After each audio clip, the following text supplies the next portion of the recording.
Farming and Economy in New England Colonies. Lying in the northeastern corner of the United States, U.S., New England is the oldest clearly defined region of the U.S. It was originally inhabited by indigenous peoples, but in 1620, Plymouth, Massachusetts was settled by Pilgrims who fled religious persecution in England, beginning the history of permanent European settlement in New England. It finally developed to consist of the 6 states of Maine, New Hampshire, Vermont, Massachusetts, Rhode Island, and Connecticut.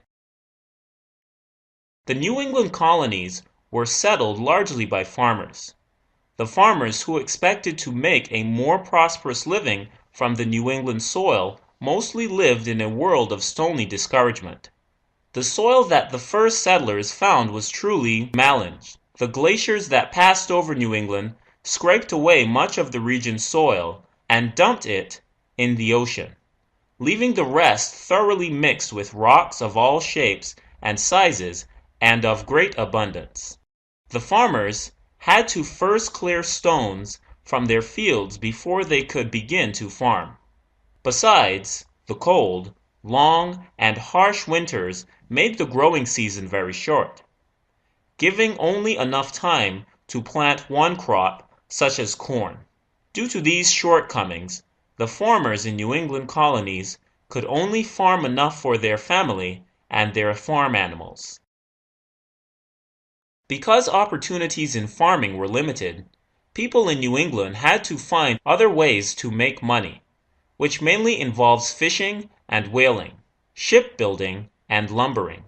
For decades before the new settlements in New England, English, French, Dutch, and Portuguese fishermen had farmed the waters south of Newfoundland.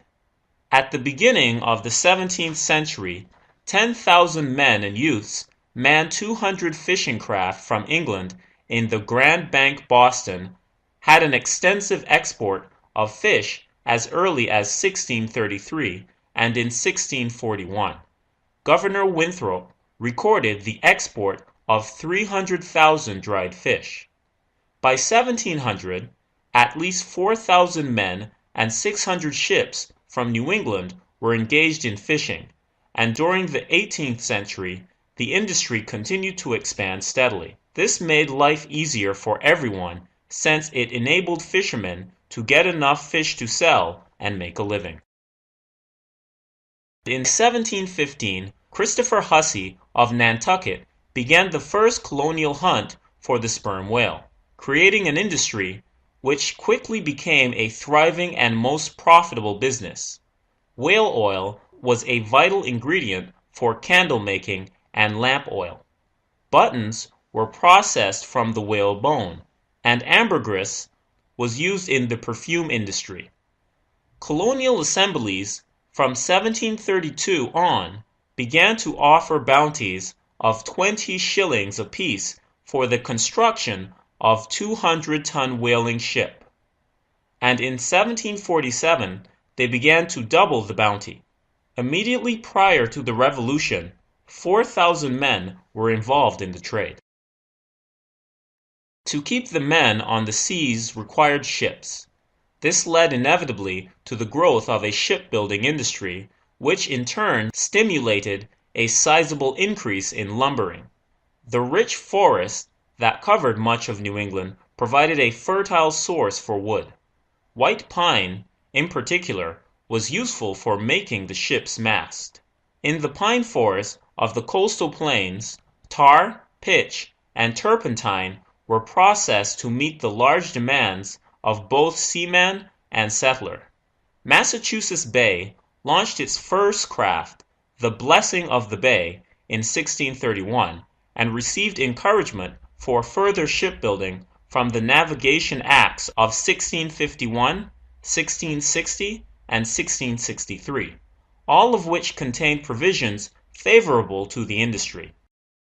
By 1676, Massachusetts alone had a fleet of 700 vessels ranging from 6 tons to 250 tons.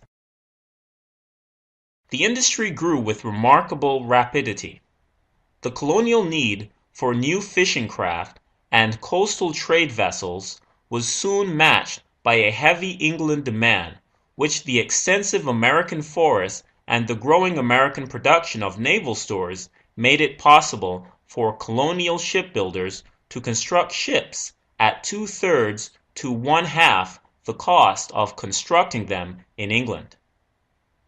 Between 1763 and 1766, New England sold 70 ships, worth a total of £49,000 to English purchasers.